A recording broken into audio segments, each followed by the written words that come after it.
Perfect. Our presentation today is going to be Empowering Women to STEM and CTE and Creating Inclusive Classrooms, presented by Ms. Sarah Valdez. I'll go ahead and send it off to Sarah. Okay, do you mind if I share my screen or? Yeah, go ahead. Okay. Give me a sec.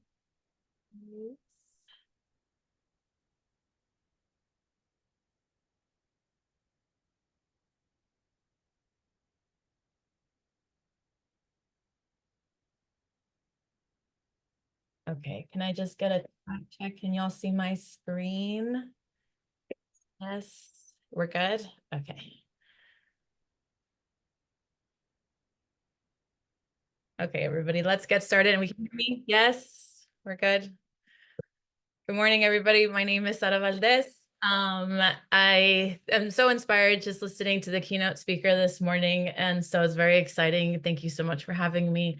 Let me just start by introducing myself and who I am. Give me a sec.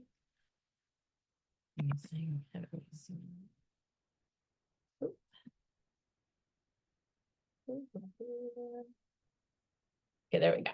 So just some quick facts about me. I'm also from the LA area, so I see a lot of you are in the region as well. I grew up in East LA. I'll tell more about like the details of my wonder years in a second, but just some quick facts again. From LA, born and raised, and then left LA to go get my degree at Berkeley. I studied mechanical engineering, so something very different from the education field. Eventually, once I decided to go into the education field later, after working as an engineer, I got my credential, excuse me, and my master's from Cal State LA. And now I am a full-time high school physics teacher, and I'm also a part-time instructor at Cal State LA.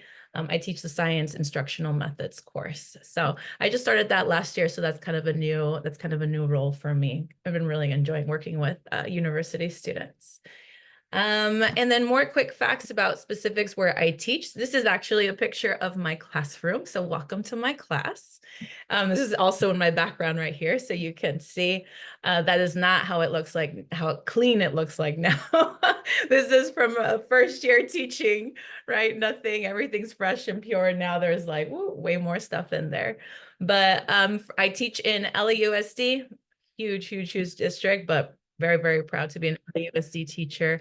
And I teach at Southeast High School in Southgate. Southeast is a newer-ish high school. It didn't open until 2005, so maybe it won't be as familiar. Some of you may not have heard. We serve the students from Southgate. Not just Southgate, we're kind of on the edge, but most of our students actually funnel in from Watts and Compton. A lot of our students cross the big street, Alameda, to go over into our school. And classes I teach all physics. I am the only physics teacher at Southeast High School, and that is the case, honestly, for most of the high schools in LAUSD, where you just have one physics teacher, and I'm it. And I teach all levels of physics, AP, like 2 levels of AP physics, general physics, and I've also taught other elective physics-ish courses. I'm the STEMinist, MESA, Physics Club advisor. I've been all of those roles like at different times. And one thing about me right now, I'm working on my national board certification. Please send me the good vibes. I'm hopefully in my final year because I'm doing my final component this year. So yeah, I don't know if some people don't know what national board certification is. It's the highest credential a teacher can get in the nation. And for me, it offers a lot of funding opportunities within the district. So if you have more questions, we can chat later. Okay, so let's start off with some wonder years. Just wanted to share some pictures of my family. I already said born and raised in LA, East LA to be more specific. I was born maybe 1.5 generation. My parents and their family immigrated when they were very young. So my parents came to the US when they were school age. My mom went to elementary school at 4th Street Primary, which is still in East LA. She still teaches there. So she is also an educator herself, and she still teaches at the elementary school where she attended. And then my dad also immigrated when he was young from Mexico as a teenager, and they attended Garfield High School, if y'all are familiar with that. So I have to be a bulldog, yes. And yeah, and they had me very young, at a very young age. So it was a very community-based family. Everybody was raising me because my parents were very young. And I have a picture of there of my grandmother, who was my main caretaker, and I want to honor her because of course she took care of me the most. She was the one who did everything for me, but not just that, but I want to also give her the credit for introducing me into the world of STEM, which maybe that's not unexpectedly, but my journey, I feel like having my upbringing science, I'm a science teacher, I'm a physics teacher, which is very hardcore physics, or very hardcore science. Um, Science wasn't a big part of my upbringing. It's not, my parents were first, again, they were first to go to school here in the US, and their roles were just to, immigrate here, start lives, and go to school, educate themselves, right? Kind of live out the American dream. Science was not necessarily something that came up. My parents are not necessarily science people. But I got into the world of science through math. And I want to credit my grandmother with that because she would take care of me the most. And the way apparently she was very good at math. She says that growing up in Mexico, math was taught very, very strictly, they had to do drills all the time. And so that's how she would play with me, is she would do math drills with me. And she even got to the point where we'd go somewhere and she'd have me calculate the tip, she'd have me calculate the tax. And I was so excited to do that. Right. And I was a very young age doing that, playing with numbers. And so I just always grew up with numbers and loving them. And so I would like spend my mom knew that. And so she would send me into like summer math courses or summer camps, wherever I could but anything could flourish in my math skills. So I give my credit to that. And thank you for both my parents for giving me those experiences. So yeah. And then, I went, and then from East LA, we moved to Whittier. So I saw some Whittier people here. So shout out to there. And I went to Whittier High School. I chose an engineering major just by chance. I'd never met an engineer at all. Like I couldn't have told you what an engineer did. Again, my family wasn't aware of that. And a counselor, I was good at math. A counselor just told me, hey, engineers, they make a lot of money and they are good at math. And I was like, that's cool. All right, let's do it. I had never even taken a physics course because at that time when I went, physics wasn't even offered. They didn't have a physics teacher, or that maybe they did, but I think they had just left or something. I was in a transitional period. So I didn't even take physics, and physics is the basics of engineering.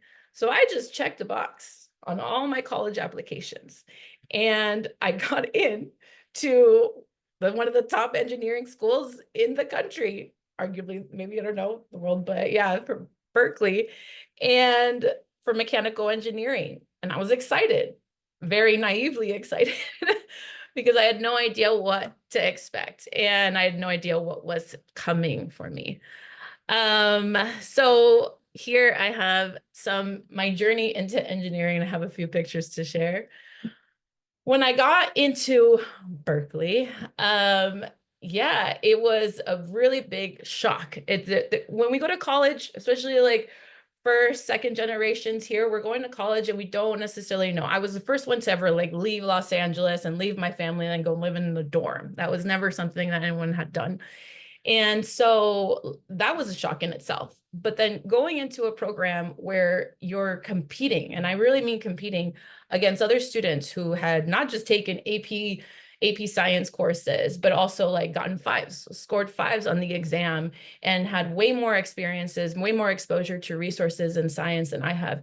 It was a huge shock. And it was I was out completely of my element. And I have that picture there of me sleeping in my Chem 1A class at Berkeley because I was struggling. So I look at this picture and I'm like, oh, I remember her. Like she was dying. she did not know what she was getting herself into. Very, very minimal, limited skills. My math could only take me so far. Yes, I was good at math, but even then I only got a 3 on AP Calc, which is fine. It's good, but it's not a 5, right? And so there were a lot of dark moments in the first couple of years of me considering, well, like, am I in the right place? Questioning my whole life. Like, am I in the right place? Am I doing the right thing? Am I in the right major? And then there was a lot of shame that I was carrying because at that point, again, I'm away from my family. They'd had no idea how hard it was, right? I'm living on my own, doing the whole typical college stuff, but not just that, but also trying to learn how to learn because I had no idea how to do any of that. No idea how to study, no idea how to like really, really understand concepts, no idea how to seek help and like go to tutoring. And so there was a lot of times where I would consider like, what am I doing? Am I going to drop out? Am I going to like change my major? Am I going to go back home? But then there's also the shame, right? That you carry that if I do that, if I decide to do that, it was a big deal for me to leave. And then what, within the year, come back? I don't know. It was, yeah, I remember that picture and I keep that picture on purpose, right? To remember her. And all like, yeah, just the big difficult decisions and thoughts that I was having. Um, I was very, very much considering leaving, like I was saying, and it was by chance that I went to this event, like that Berkeley was having, and it was for like this research program. And I was speaking with them, one of the advisors there, and I don't know if she just took me under her wing or saw something, but she decided to like just talk to me a little bit more. And I like blurted out what my whole situation, my struggles. And she was like, look, she's like, this summer, this was already my second year.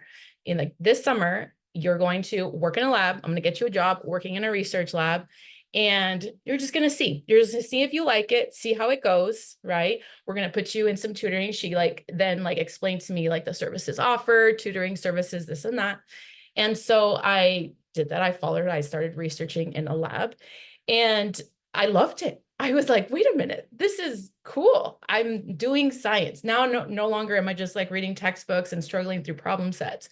I'm doing science. And I was realizing, oh, I actually can do this. Like, this is possible for me. Or maybe I do want to do this. Maybe I do belong here. And at the end of that summer program, I was tasked with doing a poster. That's a picture of me and my poster and presenting it. And I think it went well. My advisor, then later on, I presented at just the general conference. And then she advised me to go to this statewide competition for research with my with my poster. And I said no, because I had no confidence. Like, I was happy with my research and I started to feel good, but I still did not have the confidence that I needed to participate in something big like that. So she did not pay attention to me and she enrolled me in the competition anyway. She just said, no, you're going. And it was like, I remember in Sacramento. So we got sent and I presented and I ended up winning first place for the competition. And that was a really big key moment because it's just like, oh, I can do this. I do belong here. Someone recognized me as a STEM person and I had started to lose faith in myself, but here I was getting some sort of validation that yes, it was possible and that maybe I should keep going. So I did. And that was a very big moment, in my pivotal moment in my university experience to then just dive in and just feel like work through that imposter syndrome that I was feeling and just like, no, push through. So yes, so I have some other pictures here. Oh, just to check, someone's saying, is the screen share still working? Just checking. Yeah, everything's looking good, Sarah. Okay. I'm sorry the interruption. I can see anything. I can see only one line in between. Everything is black. My name is Marta Lugo. I can see Hi, anything Martha. since the beginning. Hi, okay, can we message? I'll message you on the chat and so we don't take away from Sarah's presentation. Okay? Okay. Okay. Thank you. And thank you for the confirmation that other people can see. So other pictures that I'm sharing here are me so later on in a different summer in college, I applied to this research program in Guatemala. And I was sent as a young 20-some-year-old with very little, I didn't have my degree at this point right before I graduated. And they sent me as a researcher in Guatemala in Quetzaltenango. And I stayed there for 3 months. building, not designing, constructing, and building solar water heaters, representing Berkeley's solar water power team. And so it was that experience. I was a full engineer. And there I am welding, there I am doing some things. People would let me go in their houses and cut off their water and then cut their pipes for their plumbing. And then I would be building a shower at some points, because I was working at homes where they didn't necessarily have a shower facility. So I was there working as a full engineer. And I love that picture, because I went from, I go from sleepy chem, like super stressed, sleeping in my chem classes, to all of a sudden I'm working and I'm traveling and I'm using my engineering knowledge, not just my engineering knowledge, but I was in Guatemala, I was using my language, I was using culture and stuff too, and combining that with my, with just my engineering experience. I graduated 2009, and then I got a full-time offer to work at Intel Corporation. That was my first big girl job, and that's me in my everyday work outfit, and they call it a bunny suit. I was working inside the manufacturing facilities. Specifically, I was hired as a glass engineer, materials, but glass engineer. And so I was working on some design for the parts in the manufacturing facilities. That is also a picture of me in front of the facilities in Israel. That job, working as an engineer, has taken me all over the world. I was sent, because Intel has facilities all over the globe, and I was also researching glass, different materials that I could use. So I was sent to Israel, Turkey, UK, Ireland, just other places. So again, as a young engineer, I was definitely living my best life and having those experiences. Just very, very grateful. Very, very big difference from barely not having taken physics to all of a sudden a full-blown engineer. Yes, and of course after that I was working as an engineer. And I did go through a bit of a quarter life crisis, being away again from home. I wasn't living in Los Angeles at that time. And so my mother was a teacher, and I had already started thinking, I reflected back on my experiences as growing up, not having a physics teacher, not having access to rigorous science courses, math, maybe so, even math, still, I feel like the math foundation wasn't as strong as it could have been. And I really felt upset about that, because why was it so hard for me? Why did it have to be so hard for me? It didn't, because I deserved to be an engineer just like anyone else would. If I wanted to go into science, I should have had the opportunity to, and to succeed in that. I went through my dark, the dark moments in my life definitely defined me, but also it didn't have to be so hard. And so I felt upset about that. And I thought, you know what, like maybe my heart was telling me that I should go back in the classroom and be the physics teacher that I didn't have, that I needed. And so again, quarter life crisis. Oh my God, I'm in my engineering job, but I decided to take a big leap of faith, and I quit.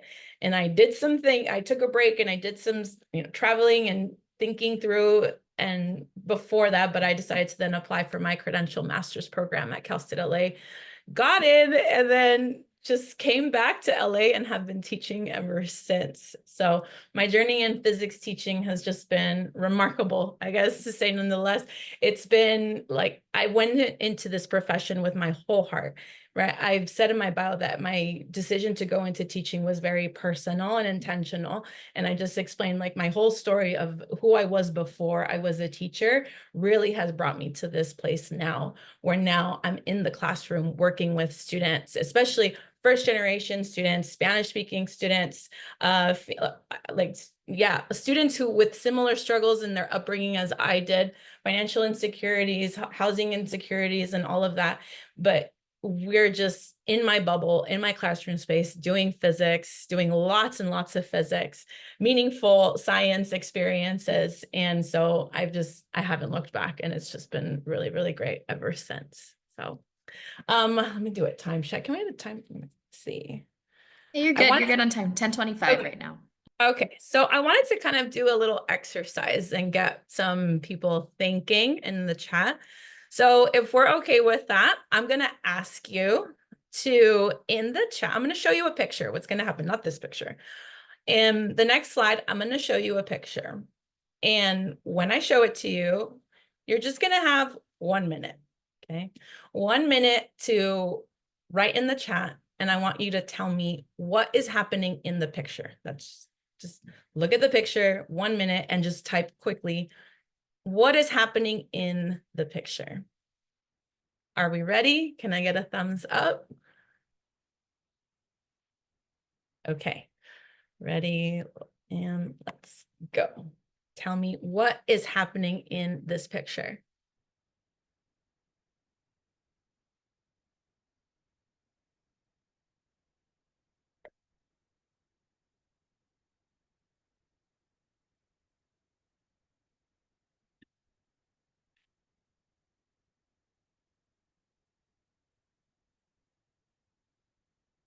Yeah, I say write it out, submit in the chat.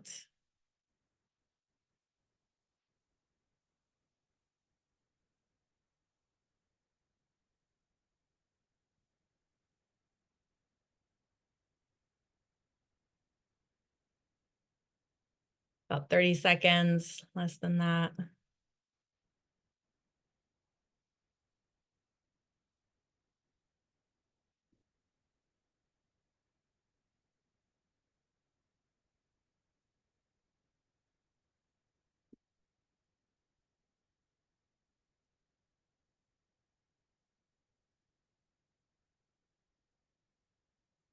All right, so I see some answers. I see lots of answers. There's many things, this is a big picture. There's many things we can talk about in this picture, right? About unpacking different kinds of things, especially with the topics that y'all are asking in the chat. But my question to everybody is, who is the doctor? And when I ask that question, some people are like, wait, what? You realize, because I see some of the responses that are saying that the woman is asking the man how to lose weight. But then when we look and see who is the doctor, that they're both, neither of them are doctors. Yeah, we see that the woman is the one wearing the lab coat. And so we think, oh, wait, is she the doctor?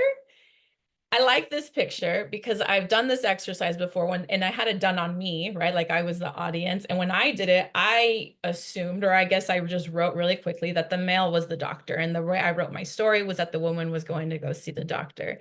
And so it shook me because it really exposed the internal bias that I had, right? That we have in general, that society has on representation in STEM. I did this exercise again with my STEMinist club, right? My high school girls who want to be, we're all about empowering women in STEM and becoming doctors. And they did the same thing that I did. And they were so mad. They were so mad. They were like, oh, wait a minute, what? Like, she's the doctor. And again, they were shook, but also like laughing, like, oh my gosh, just the exposure.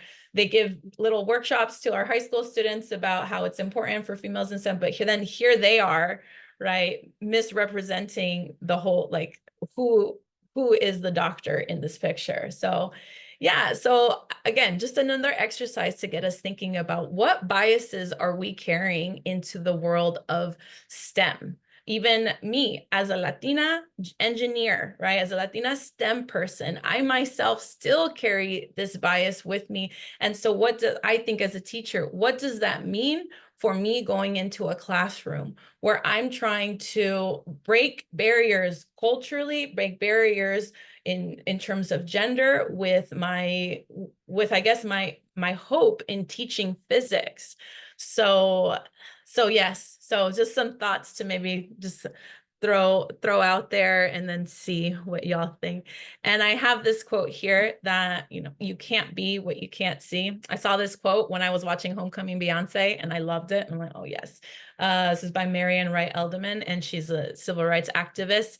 And I just love this because I think, yes, it is so true. Growing up, I had never met an engineer. I didn't know what an engineer was, let alone a female Latina engineer.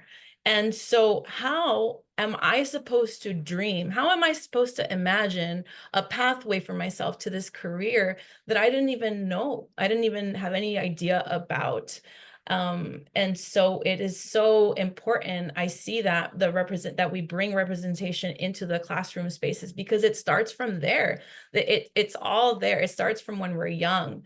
And so it's, yeah, I just like to think about that and think about what my role is as a teacher, not just because I'm not just their physics teacher. I'm also typically the first engineer that they've ever met in their lives. And so I take that role very seriously. I take that responsibility to heart, because I know what it would have meant for me as well. So these are some learning out some misconceptions about females in STEM, right? There a lot of things in here that I'm sure we can connect with, or maybe that we've heard of, we've seen. Women are interested in STEM. That is not true. I love math since I was very young, not good at problem solving. Women are better suited for people-oriented careers. All kinds of misconceptions that exist.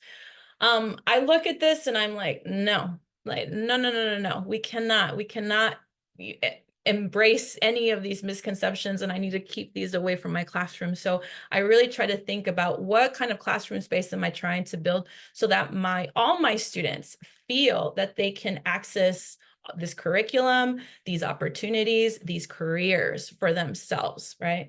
And try to break some of those obstacles those glass obstacles that exist for us. We can't see them, but they're definitely there. I have some data to also share. This is data that's published just in officially. I have the website down there. They publish this every year and update just the general stats of what does it mean to be women in STEM. And what they've actually captured is in the K through 12 education, females and males perform the same. Like there isn't necessarily a difference in terms of performance when it comes to math or science courses. So the playing field is pretty level. This is my personal take, my personal experience. I teach AP physics, and what I might push back on that a little bit, because even in my AP physics course, all my other classes are about 50-50 in terms of gender. And then AP physics, all of a sudden, I get way more boys than I get girls. There have been years where I've only had one female in the entire classroom. And so something happens, something absolutely is happening. And I see it. I see it happen in front of my eyes, of that women pull back. They pull back from the STEM subjects. And so something is happening. And I can't tell you exactly what it is. All I'm trying to do is push back on that, and then trying to empower my students, my female students especially, to stay in the classes, to go through it there. We just had, I teach AP level, and AP scores go by 1, 2, 3, 4, 5, 5 being the highest. We just had the first female score a 5 on the physics last year. It took me 5 years to do that, because I've been teaching AP physics that whole time, and I've gotten boys that have gotten 5s, I've gotten boys that gotten 4s, but we just had the first female in Southeast history, not just my history, but in Southeast history, to score a 5 on the AP physics exam. So we're still breaking barriers on being the first females in this. This is still new. This is still happening, and there's still, again, other schools and other educational systems where it's not the case, where that's not just happening. There's a question about evaluated for bias. No, and that's one of my missions for future, but we'll get to that later on. Some other stats for women in STEM and higher education. What happens is that they're saying the stats show that K through 12, it's pretty level, but then as we get higher in education, the numbers and the percentages for females decrease. And that's just females in general, let alone BIPOC, Latina, Black, Indigenous females in STEM. The percentages are even smaller, right? Even way, way, way smaller. Something also too that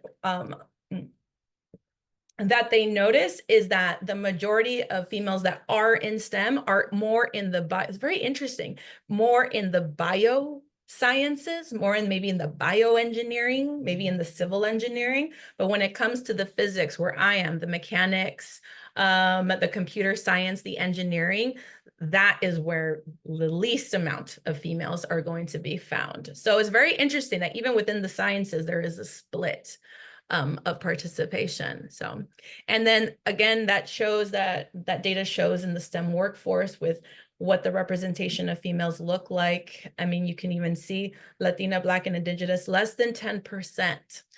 I like this image because this is how I felt working at Intel. It was me.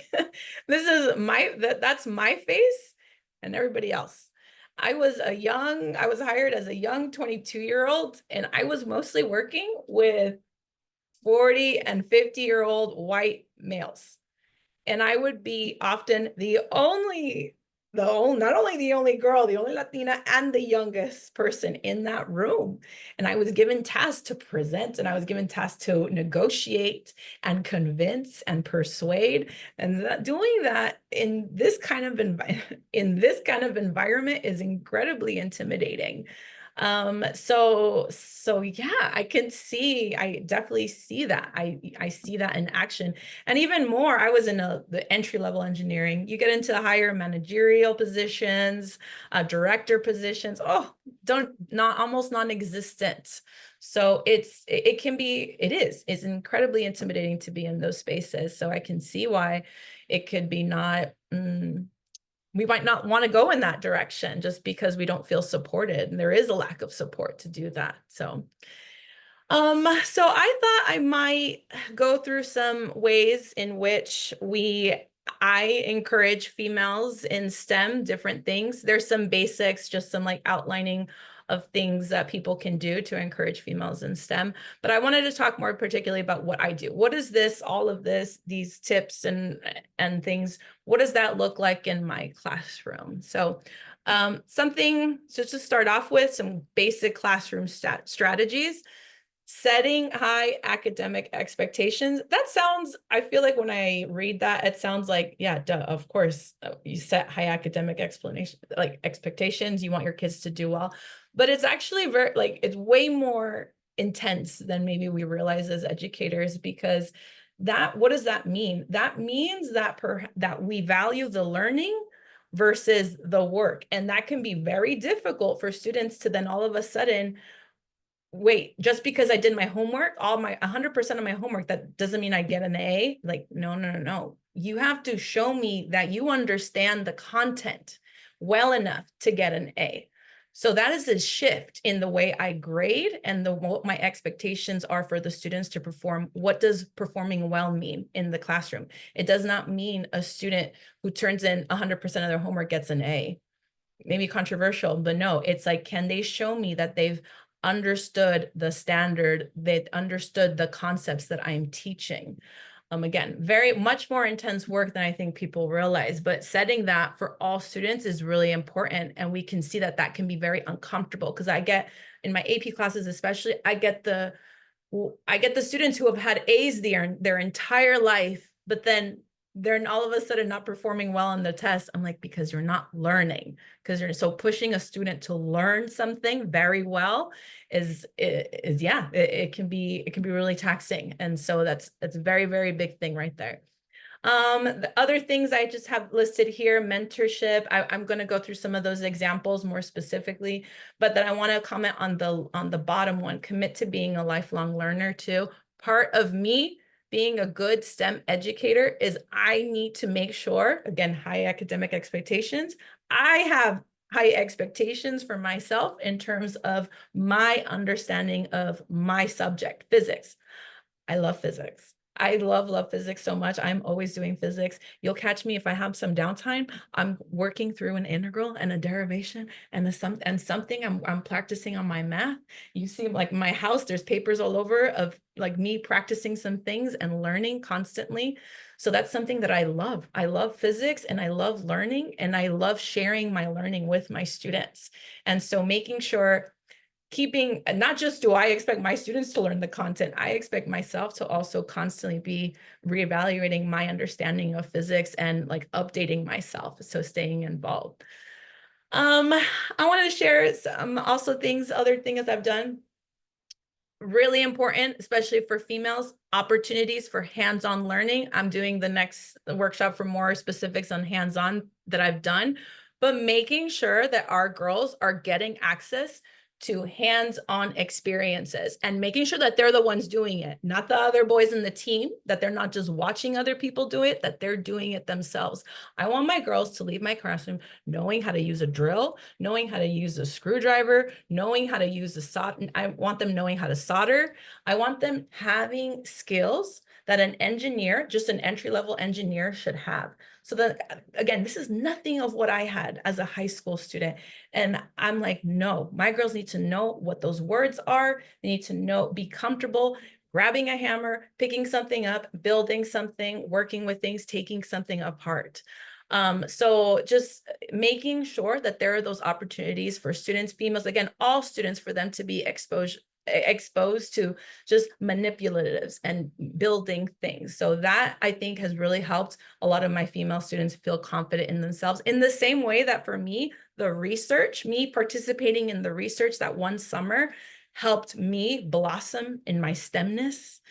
I really want that for my girls early on.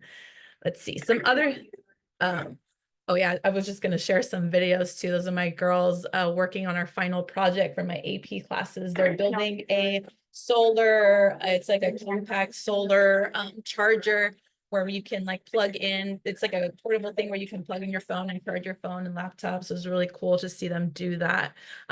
Yeah, and again, I'll share more hands-on stuff that I do in the next workshop. Practical things, seating charts. Making sure, this is kind of maybe just practical teaching things, making sure that my kids are arranged, the students are arranged in a way that is going to be the best way for them to participate in the classroom.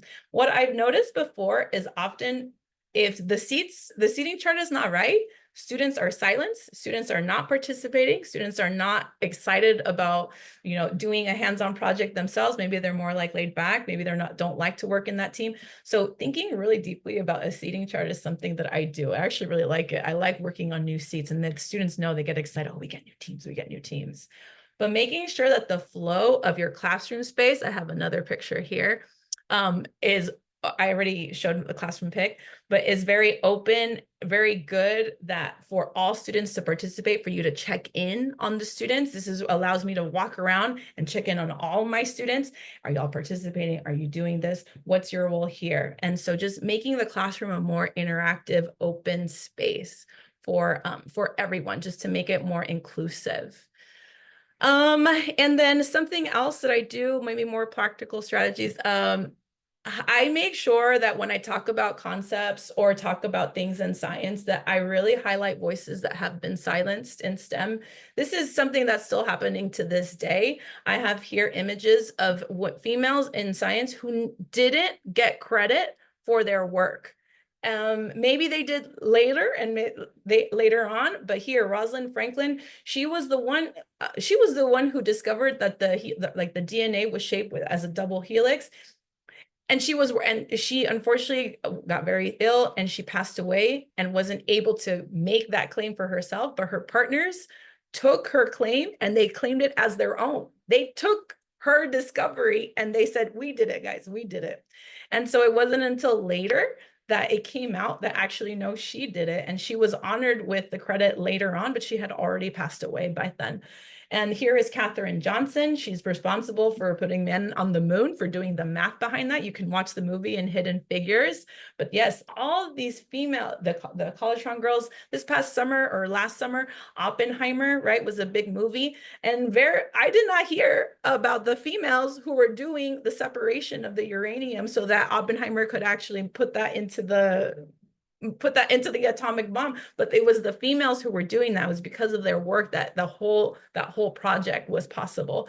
So just all these stories of like females that exist in STEM that I did not know, I was not aware of until I started researching, and our society is still learning about. And I have a QR code in case you want to look up. I like that website, just highlight some stories.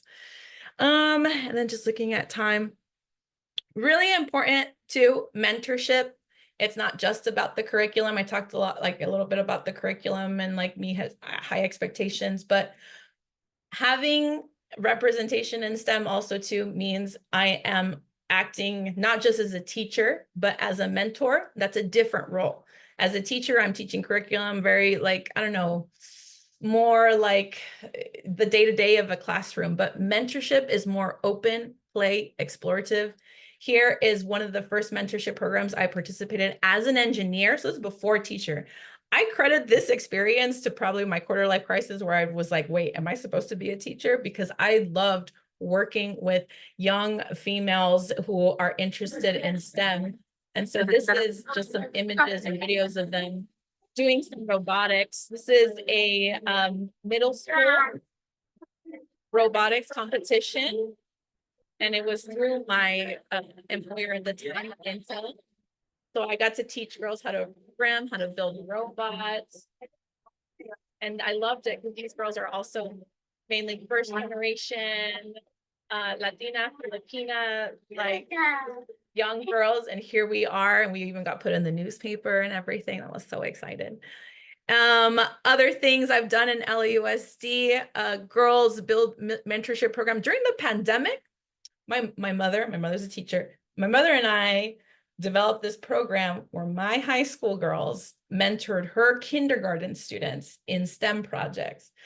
And it ended up being the other way around because the kindergarten girls are the best. They're the best scientists. They're like fearless, confident, fierce. And my high school girls were like, oh my gosh.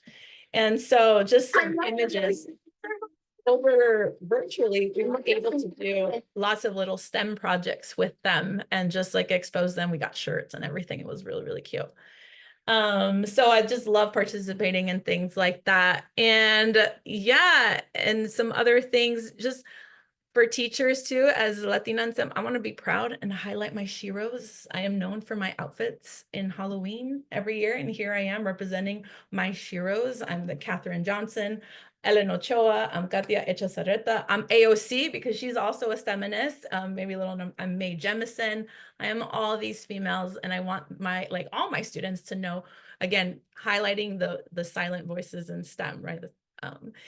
I also wanted to shout out to my other inspirations, my Latina engineers friends at Berkeley.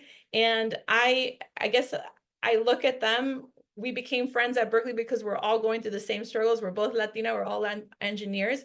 We are still best friends to this day. We're like a little sorority, not unofficial sorority. But from Berkeley all the way to a couple weeks ago at one of a wedding, we're still on a group chat every day. We're talking and we're inspiring each other. In this slide, there are females that are working, we're all engineers, working at Apple, working at Google, SpaceX, Tesla. Like we represent, in this picture, there are 2 PhD Latina engineers. There are 2 doctors in here. One of them, she was the first PhD chemical engineer or Latina chemical engineer from Stanford, the first. So again, we're still breaking barriers in being the first. And so it's represented their stories. I bring them in with me, right? I carry all of their work with me into my classroom space. And so my girls, my high school girls know who my girls are. They know, and they come, they have come in, they have helped, and they have, again, told their stories, just trying to do the same thing as inspiring, to inspire the younger generations. Because just like what again, we're doing what we wish we had, because none of us had this. We all are, again, very similar upbringing, struggles and stuff like that. And we're all doing the things that we wish we would have had. And of course, I want to highlight my students, my girls, from some of my STEMinist club. My girls are fire, yo. Like they have been amazing. And I've just had my first, I went to her graduation. One of my students from my first year of teaching, she graduated with her physics degree, and now she's getting her master's in optics at University of Oregon. And she invited me to her graduation. And it's just the level, again, I am no longer just a classroom teacher. It extends way past that. I am a mentor, and I am guiding, we are still guiding each other through this process, through this journey in our STEM and yeah, in the STEM world.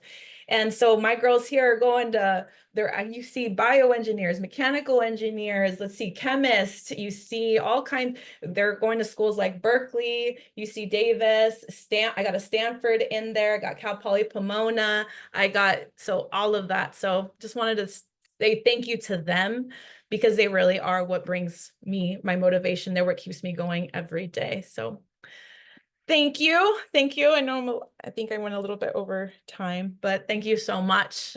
Just throwing up some of my info right there. You can see my teaching Instagram.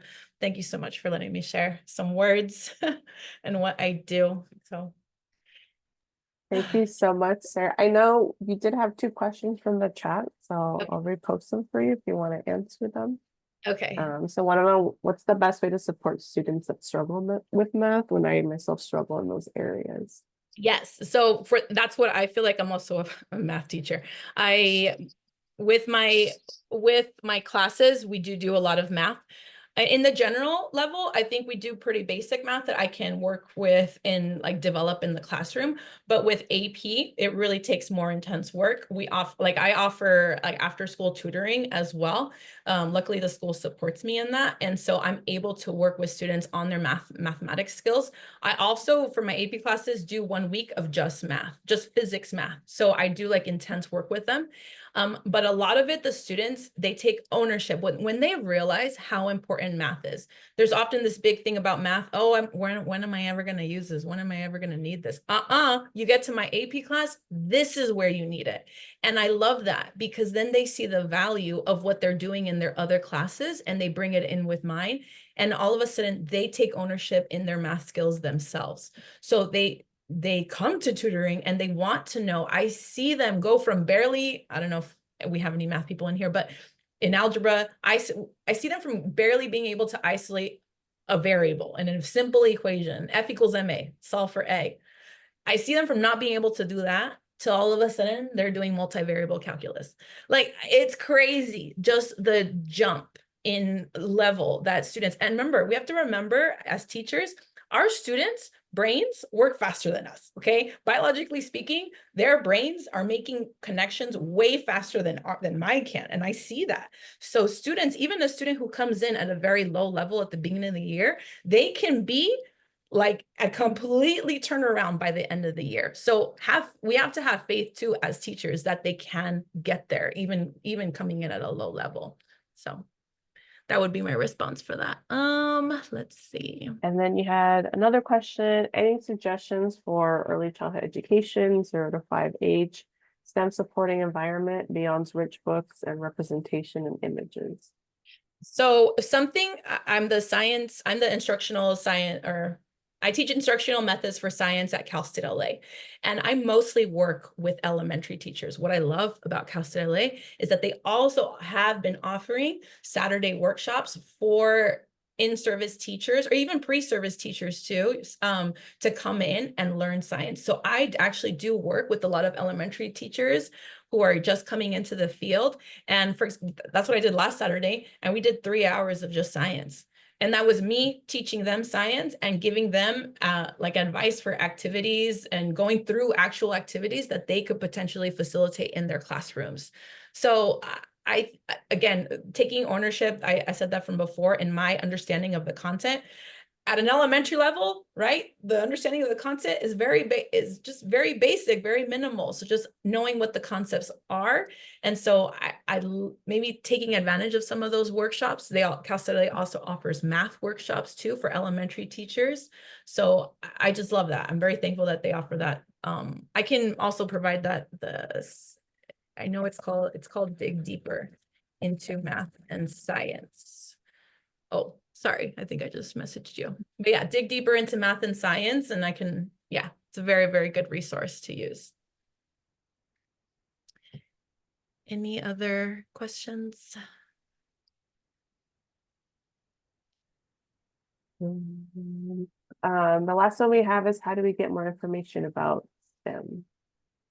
STEM, can I have more explanation for that question? Like STEM in general, where can you join? That's all they said. Yeah, when can you join? Maybe something, just something very easy I do is social media, my Instagram, who am I following? Like I follow all these science teachers. I follow all these science accounts, and I'm just constantly like looking at like little experiments, little ideas, just concept breakdowns. And that's just the best. Like, I love it because then I get ideas. I actually get a lot of ideas from my classroom from that. And including that's why I post some of the stuff myself too, just like things I've done in the classroom, because I feel like that's just like where we can start, is just exploration activities and things like that. So what do we think we could do as mothers to encourage our daughters to pursue more STEM activities? So I'm very thankful. What my mother did for me is put me in math programs over the summer. I don't know, she just found some free, I think it's because, well, it's also a need, right? For summer, you know, we need someone to take care of her for the summer, but I'm very thankful that it was academic focus and math enrichment, not like recovery. It was like enrichment. And I remember just being in the summer in class all day during the summer, just doing math all day. It was great. So just to start there. And maybe there's also, I've seen other cool camps I wish I would have done, like more focusing on engineering, maybe rocket astronaut. I know, especially in the LA area, they have JPL, they have the museum in the Science Museum in like Downey. And I also see that they offer like a lot of like camps and stuff for kids and programs and workshops. I would definitely look into those because yeah, I even for my high school girls, there are summer opportunities at like the Children's Hospital. There's at USC, they offer summer research programs in high school. And so I've definitely had my girls apply to some of those things so that they can do that. Yes, girls, someone said in the chat, girls in STEM at the Columbia. Thank you. Yes. Perfect. Well, we do want to say thank you to Sarah Velez for her wonderful presentation. It was great and amazing. She's having a next session coming up at 11. So we're going to head on over there if you want to follow us. It's about hands-on learning, innovative techniques, and STEM CTE. But thank you all for joining. If you haven't, I went ahead and shared the opportunity drawing and survey link if you'd like to fill it out. I will also be resharing it in our next session, and this link will also be shared at any other session you're attending at 11. But this meeting was recorded, right? And we'll be emailing everyone who joined any of our sessions the recording when it's live. So thank you, and enjoy the rest of the Change Everybody. Symposium. Thank you.